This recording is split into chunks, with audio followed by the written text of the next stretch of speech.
من الشيطان الرجيم بسم الله الرحمن الرحيم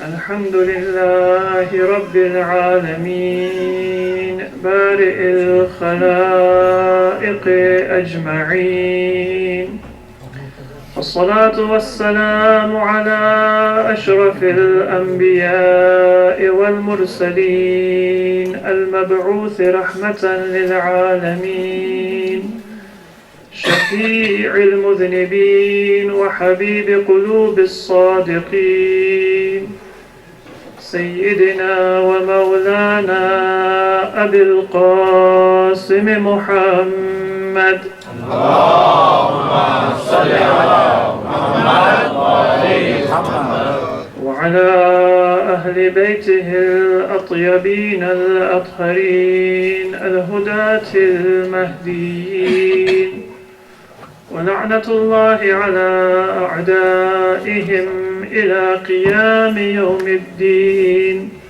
رب اشرح لي صدري ويسر لي أمري واحلل عقدة من لساني يفقه قولي أما بعد فقد قال الله عز وجل بسم الله الرحمن الرحيم وكذلك جعلناكم أمة وسطا لتكونوا شهداء على الناس ويكون الرسول عليكم شهيدا صلوا على محمد وآل محمد اللهم صل على محمد وآل محمد. In talking about the importance of moderation in Islam over the past few nights, we have looked at the importance and the benefits and some of those factors that are influential in allowing us to achieve the type of moderation that is desirable in Islam.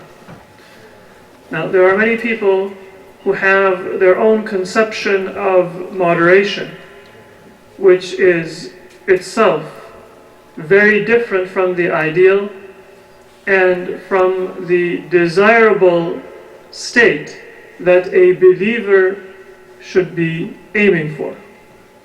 It is actually reported in history that Yazid, after he had committed the gravest crime in human history, one which has been foretold according to Sahih Hadith reported in all of the sources of the Muslims, foretold in a hadith recorded in Musnad Ahmad ibn Hanbal, one of the authentic sources of Ahl Sunnah wal Jama'ah, recorded according to the teachings of Ahlul Bayt, even from the prophets that came before Islam, foretold and known to Adam alayhi salam, and to Nuh alayhi salam, and Ibrahim, and Musa, and Isa, and all of the prophets that came in between.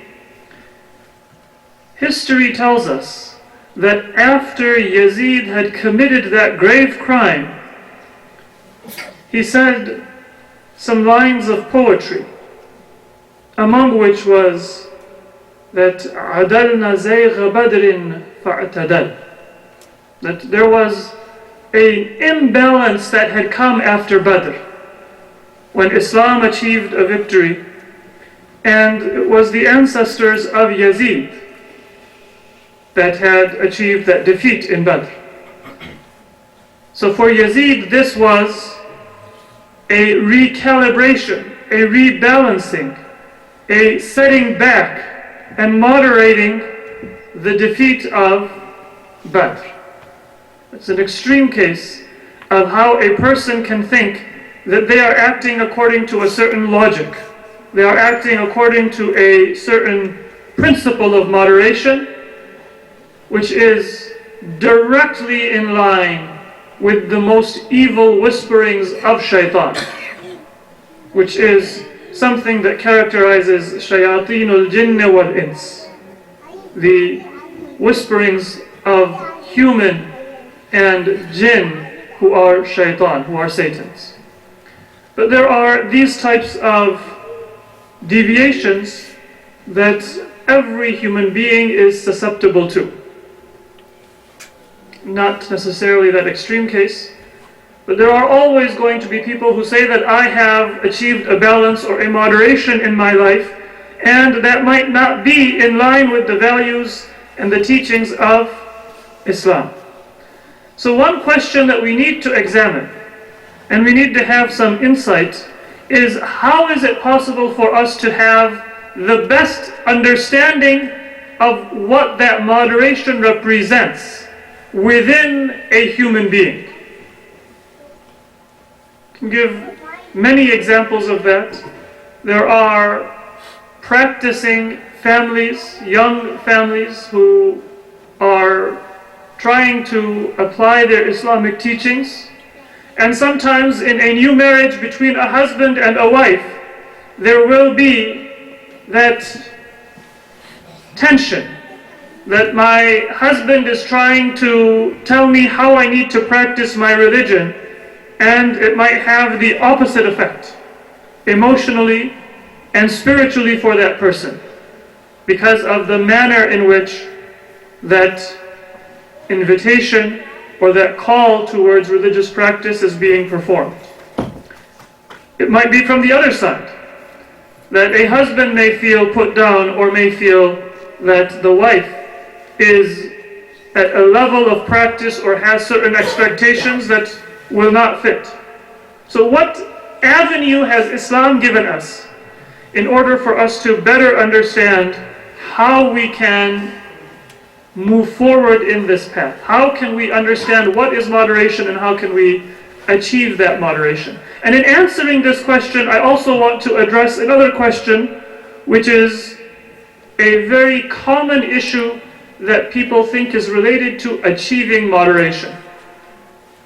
They say that moderation lies in not discussing controversial topics. In fact, there are some Muslims who will say that why even mention Karbala so much? And this is why the topic of Karbala is so intimately related to our understanding of what moderation means within Islam. They will say, why discuss these issues? The Quran says, تِلْكَ أُمَّةٌ قَدْ خَلَتْ لَهَا مَا كَسَبَتْ وَلَكُمْ مَا كَسَبْتُمْ وَلَا تُسْأَلُونَ عَمَّا كَانُوا يَعْمَلُونَ. That is a people, an ummah that is past. They will have what they have done, and you will have what you are going to do. And you will not be asked about what they did. So if there was a battle of Jamal, who was on this side and who was on that side, and why did Imam Ali fight?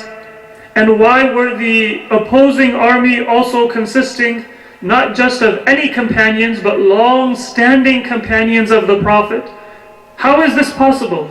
That those who had not learned Islam from books, but had learned Islam from the lips and from the sight of the Prophet himself, and had lived with the Prophet not for weeks, not for months, not for a crash course, but had spent decades with the Prophet, in some cases even before the Prophet declared Islam publicly. Zubayr was a cousin of the Prophet. He knew the Prophet from the moment he was born, not from when the Prophet declared his prophethood publicly in Mecca, not from when the Prophet migrated to Medina, not from when the Prophet conquered Mecca, but from the very beginning of his life. Talha was also a member of Quraysh. So how is it possible that now these are going to be the leaders of an army that is fighting and that is shedding blood in opposition to Imam Ali alayhi salatu wasalam? It is a very difficult subject for many Muslims to even begin to think about. And the response that sometimes comes from some Muslims, and even sometimes from scholars, and even from very sincere people, is, don't really discuss it. Don't worry about it. There is nothing good that is going to come out of it. تِلْكَ أُمَّةٌ قَدْ خَلَتْ. That is a people who has passed. They have done what they have done, and they will get the reward or the punishment for their actions. وَلَكُمْ مَا كَسَبْتُمْ. And you will have the reward or the punishment for your actions. وَلَا تُسْأَلُونَ عَمَّا كَانُوا يَعْمَلُونَ. And you will not be asked about what they did. And so this is a problem that we have, because for some people, when we want to understand what it means to be moderate, when we want to understand how it is that I should interact with my spouse, how it is that I should interact with my children, how it is that I should apply the teachings of Islam, or when we want to discuss our relationship as a Muslim ummah, we have some people who say that everything that the companions disagreed about, then don't give too much attention to it. If it's something insignificant, if there was one opinion about where to put your hands in salat and another opinion about where to put your hands in salat, then you can discuss that. And so that is something that Muslims from all schools of thought, they are very comfortable discussing. We can talk about whether to say Bismillahir Rahmanir Rahim out loud, or whether not to say it out loud in your salat. But anything that comes to the personalities, the companions themselves, then for many people, they are uncomfortable discussing it. And they use this verse of the Quran in order to justify the lack of attention to these matters. They say this is history. And history does not affect your belief, it does not affect your practice, it does not affect your salvation. And by discussing this history, you are creating a difference of opinion or a controversy within the Muslim community.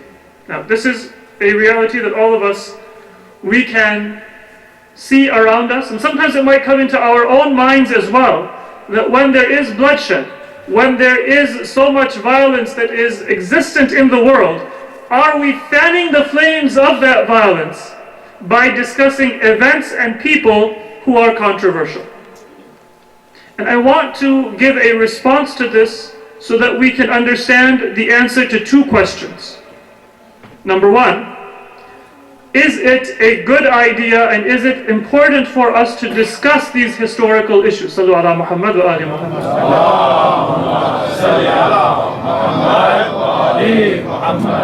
Is it important for us to discuss these historical issues and the personalities who are involved? And number two, what role does that discussion have in our understanding the message of Islam and in achieving that type of moderation which Islam wants us to achieve, in becoming the type of ummah that Islam wants us to become? The answer to both of these questions is related to one another. So what is the response then? If the Quran says that these people who passed in previous eras, you are not going to be asked about their actions, then why is it important for me to know? For example, there is a dispute among the Muslims about whether the grandfather of some of the martyrs of Karbala, and if you look at the martyrs of Karbala, then the one family that is represented more than any other clan, any other family, any other group, is the family of Abu Talib alayhi salam, the uncle of the Prophet, the grandfather of Abbas alayhi salam, and Zainab salamullahi alayha, and Imam Hussein alayhi salam.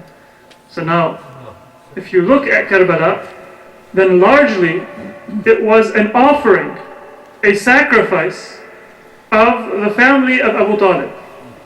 As you know, there is a dispute among Muslims as to whether Abu Talib was a companion and a Muslim and a mu'min and one of the greatest of the companions, or, na'udhu billah, was he outside of the fold of Islam? And is he going to be punished? Now, if that is an issue which is just a historical issue, it might seem to us that it's not that important to discuss it.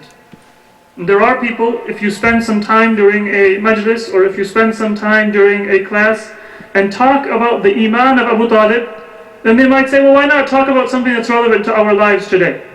Why not talk about something that is going to affect our actions today? So is it just a historical issue? Or is it something that is relevant and that is important for us to talk about? If you look at the hadith of our sixth Imam, Imam Ja'far Sadiq alayhi salatu wassalam, he says that a person who is not a believer in the Iman of Abu Talib alayhi salatu wassalam cannot be a true and a complete mu'min, him or herself. Your own Iman requires you to understand and appreciate and value the Iman of the person who raised and protected and who was the first source of support for the Prophet, and whose death meant that the Prophet was no longer safe in Mecca. It wasn't just Amul Huzn, a year of grief, because the Prophet was grieved at the loss of an uncle. It also meant that Islam was no longer even safe in the hometown and in its city of origin. And the Prophet had to make plans to leave Mecca after the death of Abu Talib alayhi salam. So what is the reason why this is so important? The reason is found in Surah Al-Fatiha. When Allah subhanahu wa ta'ala teaches us how to make a dua, when Allah teaches us how to pray, what does He teach us to pray for? He says, اهدنا الصراط المستقيم. This is the most frequently made prayer by all Muslims of all schools of thought. And because of the amount of salat, of namaz, of prayer that Muslims perform, then I can say without any exaggeration, this is probably the most frequently made prayer in all of humanity. In every prayer, at least twice, every Muslim will recite Surah Al-Fatiha. And there are many who recite Surah Al-Fatiha in all 17 raka'at. And they do nawafil. And they recite it when they want to pray for shifa, for a cure for somebody who is sick. When they want to remember somebody who has died and they want to pray for that person's forgiveness. When any Muslim dies, how many hundreds of Surah Al-Fatiha are recited as a dua for that one individual who has died? So how many billions and billions of times has this prayer been made by the lips of Muslims in every generation? Without any exaggeration, the most frequently made prayer in humanity. And what is that dua? اهدنا الصراط المستقيم. Oh Allah, guide us to the straight path. Now, Allah is the one who taught us Surah Al-Fatiha. Allah is the one who told His Prophet that this surah is meant to be the opening to the Quran, the opening to the prayer, the dua by which Muslims send their blessings and their prayers to their deceased ones, by which they pray for the fulfillment of their hajat, for the cure of their sick ones. Allah is the one who taught His Prophet to give us this importance for Surah Al-Fatiha. So Allah chose the words of this surah to be in accordance with the purpose that it is going to fulfill. And the words are in defining as-sirat al-mustaqim, sirat al-ladhina an'amta alayhim, ghayr al-maghdubi alayhim wal-dallin. That this sirat is to be the sirat of a group of people. You have to latch on to certain individuals and follow their sirat in order for you to achieve salvation. And we said that I cannot be a Muslim in isolation. You cannot be a Muslim in isolation. You and I cannot open up a book and study that book and memorize that book and say that now we are going to be a Muslim. This is the reason.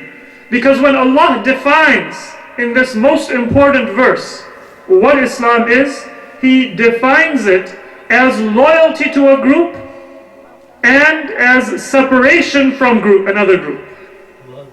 Now, if Allah is going to define Islam and Iman and as-sirat al-mustaqim as being loyalty and disloyalty, connection and separation from a group, then how is it possible for me not to give importance to which group I am going to follow? When Muslims had a dispute even if it didn't end in the war, even if it wasn't going to end in Siffin, or it wasn't going to end in a battle, but when they had a difference of opinion about anything that has ethical or moral or religious significance, then I need to know, am I going to follow this or that group? Am I going to learn my religion and my morality from this group or from that group? If people say that Abu Talib was not a Muslim, then there is a reason why they say that. The reason is that Abu Talib in his time performed a very difficult task for Islam. In fact, according to the ahadith of the Imams, the reward of Abu Talib will be greater than any other Muslim, not just because he gave greater assistance to the Prophet. Yes, that is there. Because his assistance was more important, more influential, and more valuable than anyone else's assistance to the Prophet. But the reason why he will have the greatest reward is because he had to do all of that and keep his faith secret. If anybody has ever had to conceal a very important and a very heartfelt principle for some greater good, if there is somebody whom I love, but for some reason I can't tell them something that is very important because it will cause them pain or it will cause them hardship or there will be some greater good that will be sacrificed, then I can appreciate how difficult it is to conceal that which is in my heart and which is in my soul. It is on the tip of my tongue. And Abu Talib ﷺ performed that grave duty, which was what allowed Islam to be able to thrive, to be able to flourish, to be able to spread. And because people did not appreciate the value of that supreme sacrifice, then they said that so-and-so gave so much money for Islam. What a great sacrifice that was. So-and-so gave so much of their property or their wealth or their time to Islam, and that was a great sacrifice. Those are great sacrifices. Those are important sacrifices. But what is far greater and far more important is when a person is willing to give of their soul, of their reputation, of their very heart, for the sake of Islam.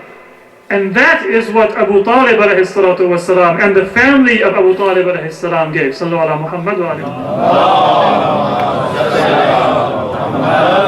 alayhi. So if you don't appreciate that, then in reality you are also losing a very important part of Islam itself. You are losing what allows Islam to be able to survive in a hostile environment. That is what then brings people in to being susceptible to those who wish to drive them towards extremism. Because you haven't learned from Abu Talib and from the family of Abu Talib and from the students of Abu Talib how it is that a Muslim is to survive in an environment that is non-Muslim and is anti-Muslim, and to preserve one's own dignity and to continue to serve one's religion and serve one's principles and serve one's Prophet. And that continues if we look among the different schools of thought within Islam.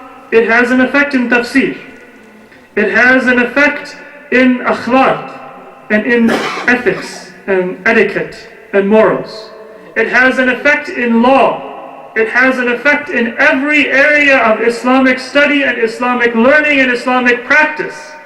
For us to be able to know that when we want to be on the path of those who were the best examples, we have to delve in to those areas among which the Sahaba of the Prophet differed. Now, that must be done with a respectful tone. It must be done in the tone of a person who is seeking to gain knowledge and not in the tone of a person who is seeking to put down or defeat an opponent. no Muslim, no believer in Tawheed and no believer in Nubuwah is an opponent or an adversary of another Muslim. But that discussion needs to exist. I want to just give one or two examples. Sallu ala Muhammad wa ali Muhammad.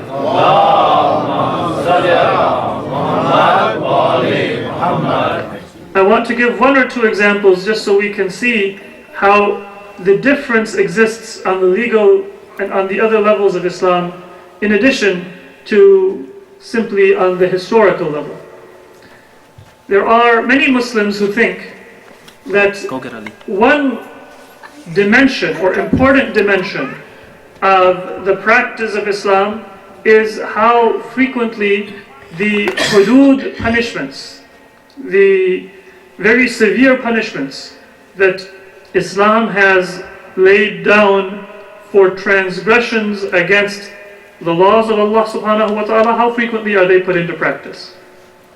And among the Sahaba of the Prophet, there were some who were known for being very strict about seeking out those who had committed a crime that was worthy of had and punishing that person. This was the practice of some of the companions.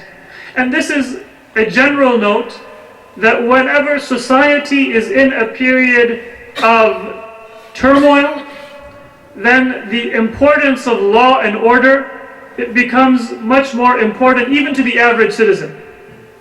Right now, many of us, we might be offended at certain things that we read in the news about government surveillance or about heavy-handed police tactics. But if there is an extended period of riots, of civil disturbance, then many of those same people who until yesterday were concerned about civil rights, they will start saying that we need more strict enforcement of the laws. We need to have much more strict surveillance and find out what these criminals are thinking. This is the nature of human society. We find it in history and we find it in our own time. It's very difficult to find somebody who has that respect for principle, whether it be a time of ease or a time of difficulty, whether it be a time of fitna or whether it be a time of peace, who will stay true to principle and not to emotion and fear. So among the companions of the Prophet, there were some who were very strict law and order people. Law and order people meaning that they were very concerned that these strict punishments be carried out. An example be made of people for others to be able to know. And if we see in the world that there have been Islamic movements that have lost some of their relevance in society, one of the reasons is that people have overemphasized the legacy of these companions and forgotten the legacy of other companions. And they have forgotten the legacy of Ahlul Bayt alayhimus salatu wassalam. Imam Ali has a very unique hadith. Amir al-Mu'mineen Ali ibn Abi Talib alayhi salatu wassalam,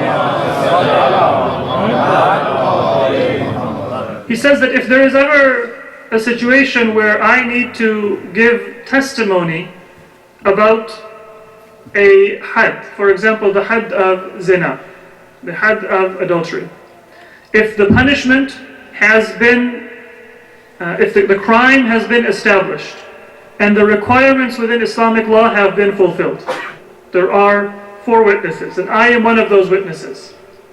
And Imam Ali says that I would never be the first witness. Because if I am the first witness, if I get the ball rolling, then there is always the possibility that one of those witnesses might change their mind. Even if 4 people were witnesses to the crime, then in Islam, those 4 witnesses have to have seen the crime and they have to give their testimony at once. There is a hadith where a person came to Imam Ja'far Sadiq alayhi salatu wasalam and said that 3 people have given testimony about a had that was committed, a crime that was committed. 3 people have given their testimony. There is one more person who is still to come and give the testimony, and that person is also a witness.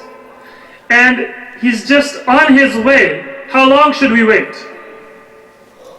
Do you wait a day, 2 days, 3 days, that maybe the crime will be established and the person should be punished? The Imam says you don't wait. If 3 people have given the testimony and they say, Al-an ya'ti al-rabi', the 4th one is on his way, then you punish them for making a false accusation against an innocent Muslim, and you put the accused person on their way. You don't wait for it. So Imam Ali says that I would never want to be the first person to make that accusation, because the others may or may not actually follow through. The had is there. The respect for the red lines that have been set by Sharia is there. The willingness and the readiness to carry out that punishment, if all of the conditions are fulfilled, is there. And the Imam did so during his government in Kufa.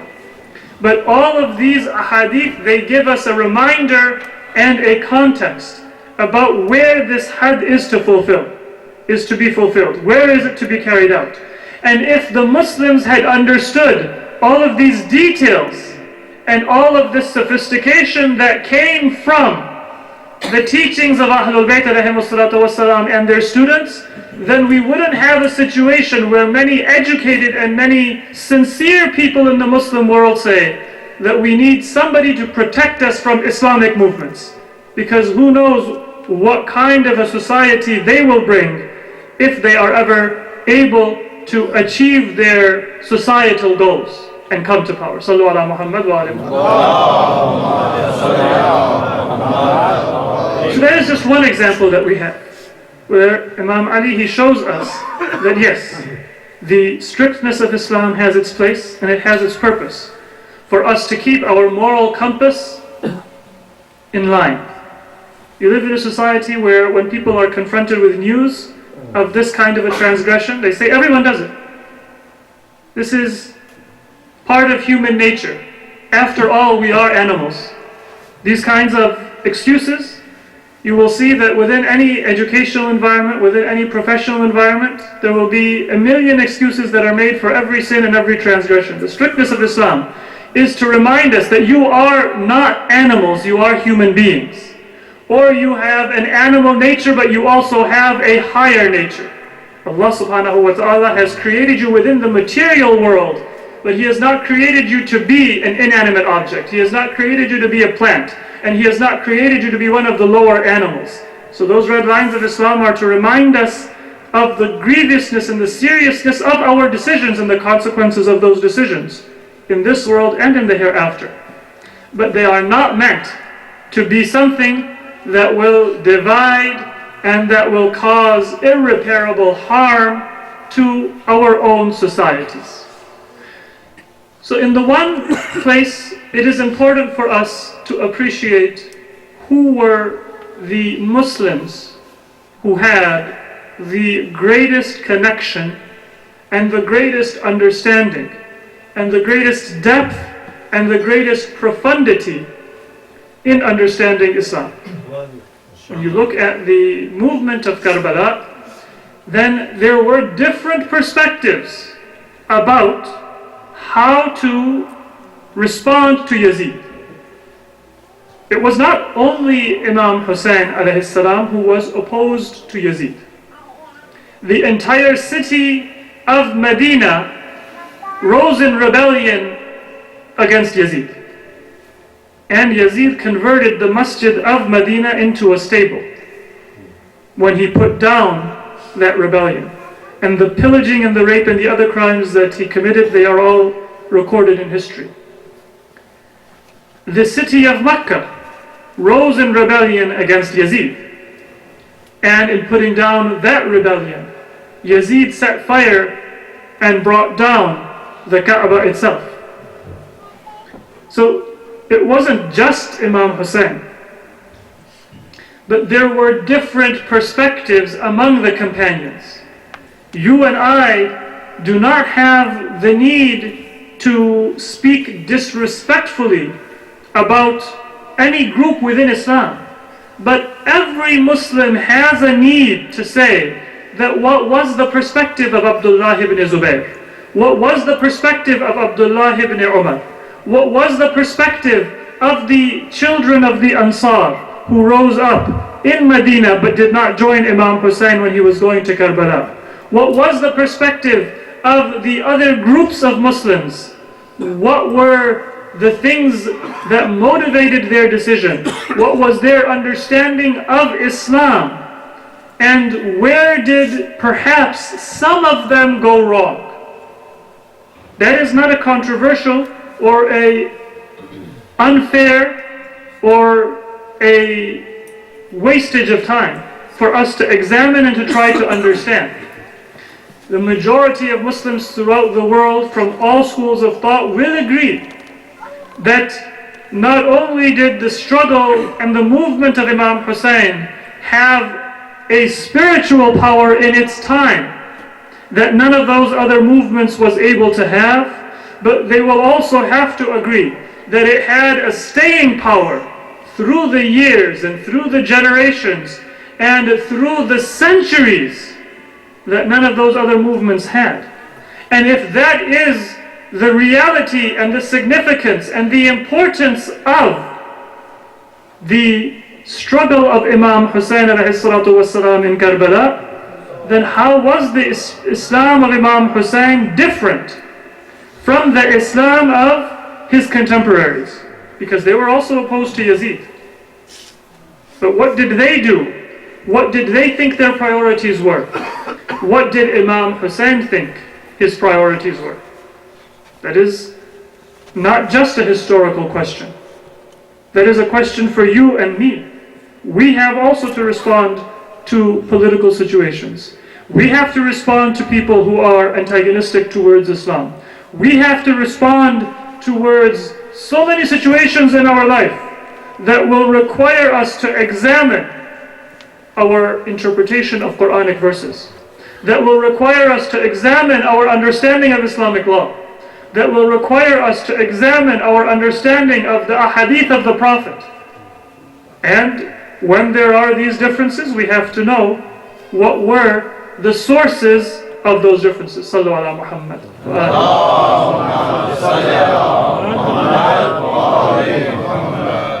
Now, one of the key teachings of Ahlul Bayt was that knowledge is something that is an essential requirement for correct decision making. Most of us, we tend to view spiritual affairs and religious affairs as being very simple.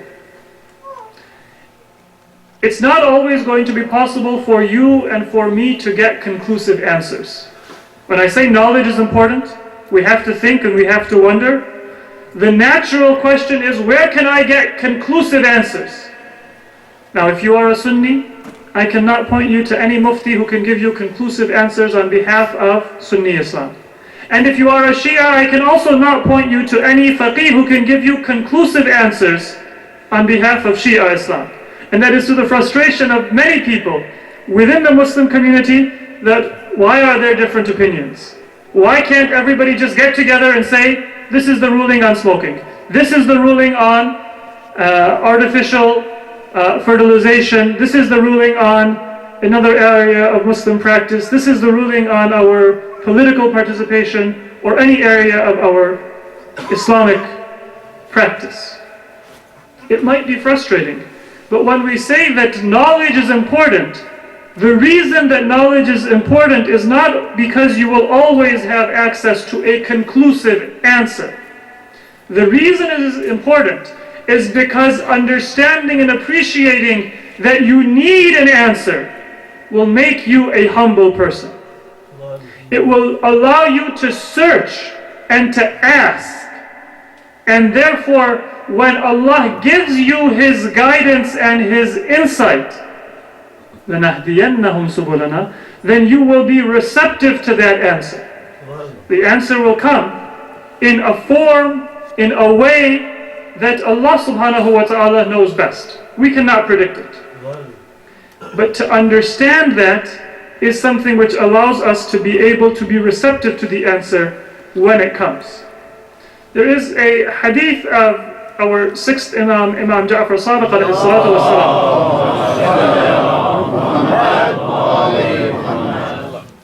which at first sight it might seem to us to be a little bit of a difficult hadith to accept. Many Muslims who are not from the school of Ahlul Bayt, initially they may have a little bit of a hesitation about this hadith. The hadith is that the Imam says that Inna عندنا علم التوراة والإنجيل والزبور وتبيان ما في الألواح. That verily we have the knowledge of the Torah and the Zabur and the Injil and what was sent to Musa alayhi salatu wasalam in the tablets that Allah revealed to him on Mount Sinai. So now the narrator Mufaddal, who is hearing this from the Imam, he says, وَإِنَّ ذَلِكَ لَهُوَ الْعِلْمِ. That is true knowledge. If you know the knowledge of all of the revealed books, then this is true knowledge. And the Imam says, لَيْسَ ذَلِكَ هُوَ الْعِلْمِ. That is not knowledge. إِنَّ الْعِلْمَ لَهُوَ مَا يَحْدُثُ يَوْمًا بَعْدَ يَوْمٍ وَسَاعَةً بَعْدَ سَاعَةٍ.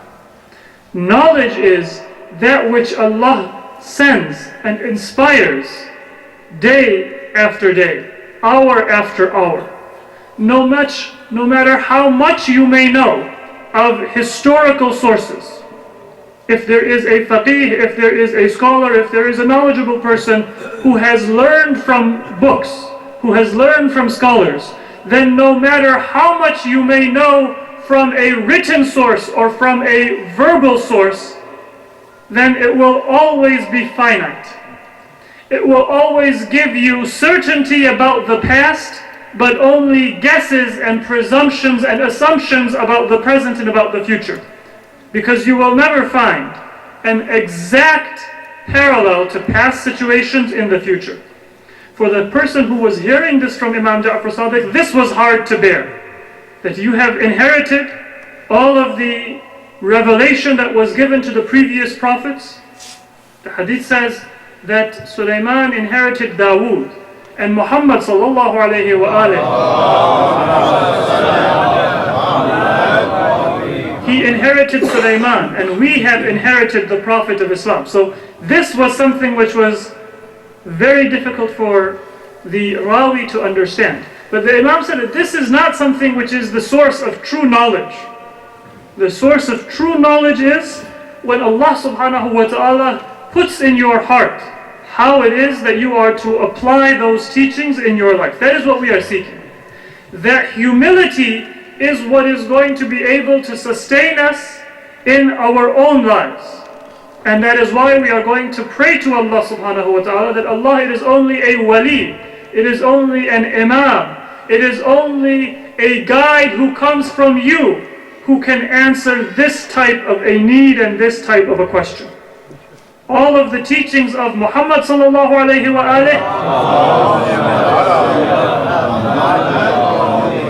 are not contained in Bukhari. Not because Bukhari is a book that is quoting the ahadith of somebody else.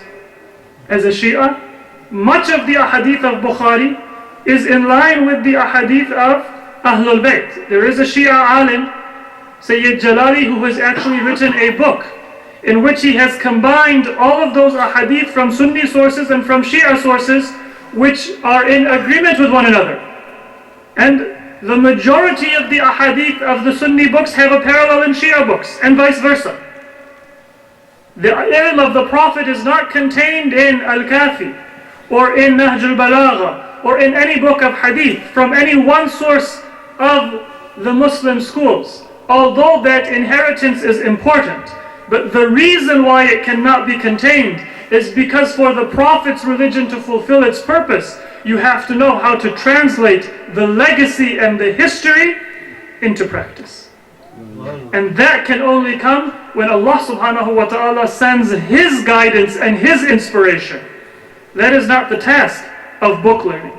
And that is why it is so important for us to connect with those who were at that station. During this time, when we cannot have direct access to conclusive and authoritative answers, the shortest path that we have is to connect with those who had that level of purity and that level of piety. They will be our means for being able to understand how to apply Islam comprehensively in our lives. And maybe that is why it was the emphasis of Ahlul Bayt that Lady Zainab salamullahi alayha was also part of the family of Isma and Tahara. Why our Imam addresses her and says that she is alima ghayru mu'allama. She is one who knows and does not need to be taught. Because Lady Zainab salamullahi alayha, she is together with Imam Hussein in carrying out the mission of Karbala. If we need a role model for our lives, men and women, then in this family of Abu Talib, just as there was a grandson of Abu Talib who was the Imam, there was a granddaughter of Abu Talib who I would say is the Imam of those who wish to keep alive the message of Karbala. آج دو شہیدوں کا تذکرہ کرنا ہے جو خاندان ابو طالب سے تعلق رکھتے ہیں. امیر المؤمنین کے نواسے ہیں اور جعفر طیار کے پوتے ہیں. کم سن ہیں لیکن شجاعت دلیری کے وارث ہیں، جن کی ماں نے ان کو بچپن سے شہادت کے لیے تیار کیا تھا. مائیں جانتی ہیں کہ جب ایک بچہ پیدا ہوتا ہے تو ایک ماں اپنے بچوں کے لیے کیا خواب دیکھتی ہے، کیا ارمان ہوتے ہیں، کیا دعائیں ہوتی ہیں کہ میرا بچہ اپنی زندگی میں کس کس مرحلے سے گزرے گا، کس کس کامیابی کو حاصل کرے گا، کیسی شادی ہوگی، کیسی جوانی ہوگی، کیسی زندگی ہوگی. لیکن تصور کیجئے کہ جناب زینب اپنے بچوں کے لیے، اپنے بیٹوں کے لیے کیا دعائیں کرتی ہیں. جناب زینب کو تو معلوم ہے کہ وہ ان چھوٹے بچوں کو کس مقصد کے لیے تربیت کر رہی ہے. جب شادی ہوئی تھی جناب زینب کی تو رشتے امیر المومنین کے پاس بہت آئے تھے، لیکن مولا نے ایک ہی رشتے کو توجہ دی. جب عبداللہ ابن جعفر کا رشتہ آیا، مولا نے اس رشتے کو فوراً قبول کیا، لیکن کہا کہ اے عبداللہ ایک شرط ہے. وہ شرط یہ ہے کہ جب میرا بیٹا حسین مدینے سے سفر کرے گا اور زینب بھائی کے ساتھ جانا چاہیں گی تو منع نہ کرنا. عبداللہ نے اس شرط کو قبول کیا اور اسی شرط پہ وصلت ہوئی، اسی شرط کی بنیاد پر نکاح ہوا تھا. اب جناب زینب اپنے چھوٹے بچوں کو شہادت کے لیے تیار کر رہی ہیں. بڑے ہوتے ہیں جناب ابو الفضل کے سپرد کرتی ہیں کہ ان کو جنگ کا فن سکھائیں، جنگ کا ہنر سکھائیں. جب امام مدینے سے سفر کرنے کا قصد کرتے ہیں تو اس وقت جناب زینب کے شوہر عبداللہ ابن جعفر بوڑھے ہیں، علیل ہیں، مریض ہیں. مشکل سے کچھ لمحوں کے لیے وہ ہوش میں آتے ہیں اور پھر بے ہوش ہو جاتے ہیں. جناب زینب اپنے شوہر کی خدمت میں حاضر ہوتی ہیں اور شاید کچھ آنسو ٹپکے ہوں گے آنکھوں سے کہ عبداللہ ہوش میں آتے ہیں اور کیفیت اپنی بیوی کی ایسے پاتے ہیں کہ پہچان نہیں پاتے کہ یہی زینب ہے یا کوئی اور ہے. پریشان ہوتے ہیں، کہتے ہیں کہ زینب کیا ہوا. ادب دیکھیے، شرط تو پہلے سے تھی، لیکن جناب زینب فرماتی ہیں کہ آپ جانتے ہیں کہ حسین نے مدینے سے جانے کا قصد کیا ہے. عبداللہ کہتے ہیں کہ میں جانتا ہوں، اگر یہ بیماری نہ ہوتی تو میں خود حاضر ہوتا. زینب نے کہا کہ آپ جانتے ہیں کہ میں اپنے بھائی کے بغیر نہیں رہ سکتی. عبداللہ سمجھ گئے. کہا کہ زینب یہ تو ہماری شرط تھی, خوشی سے جائیے اور میرے 2 بیٹوں کو اپنے ساتھ لے کے جائیے کہ اگر میں حاضر نہیں ہو سکتا تو یہ میری نمائندگی کریں. مدینے سے مکہ اور پھر مکہ سے کربلا وہ سفر طے ہوتا ہے. شب عاشورہ جب ہوتا ہے, شب عاشور, امام اب اپنے اصحاب کا, اپنے تمام خیموں کا ایک جائزہ لیتے ہیں. جب جناب زینب کے خیمے کے باہر آتے ہیں تو دیکھتے ہیں کہ جناب زینب نے اپنے دونوں بیٹوں کو سامنے بٹھا رکھا ہے اور ماں اپنے بیٹوں سے کہہ رہی ہے کہ بیٹوں کہیں ایسا نہ ہو کہ کل روز قربانی ہے, علی اکبر پہلا چلا جائے میدان میں, آپ سے پہلے کوئی اور چلا جائے اور میں شرمندہ رہ جاؤں بھائی کے سامنے, کہیں یہ نہ لگے حسین کو کہ زینب نے اپنے بچوں کو روکا ہے. جب روز عاشورہ کو اون و محمد اپنے ماموں کی خدمت میں آتے ہیں اور اجازت لیتے ہیں تو امام نے جواب نہیں دیا. دونوں بچوں واپس اپنی ماں کے پاس جاتے ہیں اور پھر جناب زینب خود آتی ہیں امام کی خدمت میں, اور امام کو معلوم ہے کہ اب ایک ایسا طلب ہوگا کہ جس کو امام مسترد نہیں کر سکتے. امام نے اون و محمد کو جنگ کی اجازت دی اور دونوں ساتھ گئے میدان میں. بہادری سے جنگ کی, لیکن کم سن ہیں, 3 دن کے بھوکے اور پیاسے ہیں.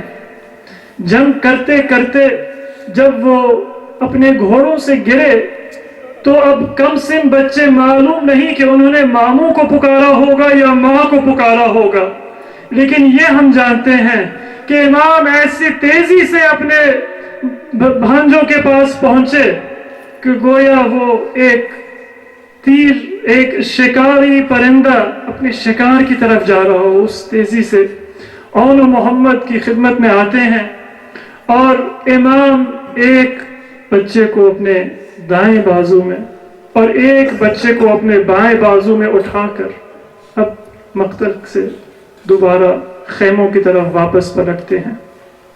اب یہ ایک عجیب واقعہ ہے کربلا کا. جتنے شہید مقتل سے گنج شہیداں کی طرف آئے تو سب سے پہلے زینب نے استقبال کیا امام کا. سب سے زیادہ شہیدوں کا ماتم زینب نے کیا. یہ 2 شہید آ رہے ہیں, امام ان کو مقتل سے خیموں کی طرف لاتے ہیں, گنج شہیداں میں لٹاتے ہیں, لیکن زینب نظر نہیں آ رہی. بیویوں نے کہا کہ شاید ماں غش کھا گئی, تو دیکھتے ہیں کہ زینب اپنے خیمے میں سجدے کی حالت میں ہے اور فرما رہی ہے کہ شکرن شکرن اللہم تقبل منی هذا القربان.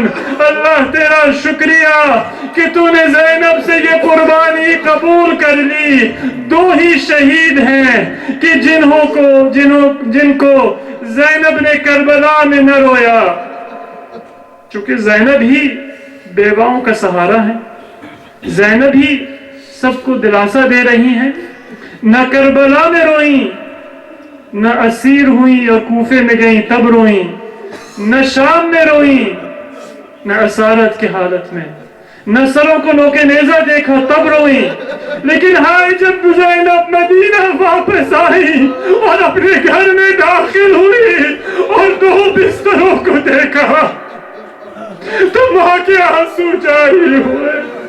انا للہ وانا الیہ راجعون. وسيعلم الذين ظلموا أي منقلب ينقلبون. Oh Allah, we pray to you to accept this remembrance of Muhammad wa Ali Muhammad on our behalf. Keep us always on the path of Muhammad wa Ali Muhammad. Those of us who are ill, restore us to good health. Those of us who have hajat that we have brought to this gathering, grant our hajat, fulfill our prayers and our needs. Grant us prosperity and wellness and success in all of our worldly affairs. Grant our families piety, purity, and keep the love of Muhammad wa Ali Muhammad alive in their existence and throughout the various stages of their lives. O Allah, there have been attacks in gatherings of believers in Pakistan, in Karachi, in Iraq. All of those who are believers and lovers of your Prophet and lovers of the Ahlul Bayt of your Prophet, keep them in your safety and in your protection. Those who are Shaheed, grant them the highest station in Jannah. Grant their families and their survivors peace, tranquility, and your noblest blessings. O Allah, many have asked us for our du'as. We have many hajat, many needs, many vulnerabilities. You know those hajat better than we do. And you have more power to fulfill those hajat than anyone can imagine. O Allah, grant all of the needs and all of the hajat of all of the mu'mineen present here and throughout the world. O Allah, unite us with Muhammad wa Ali Muhammad in this world and in the hereafter. Sallu ala Muhammad wa Ali Muhammad.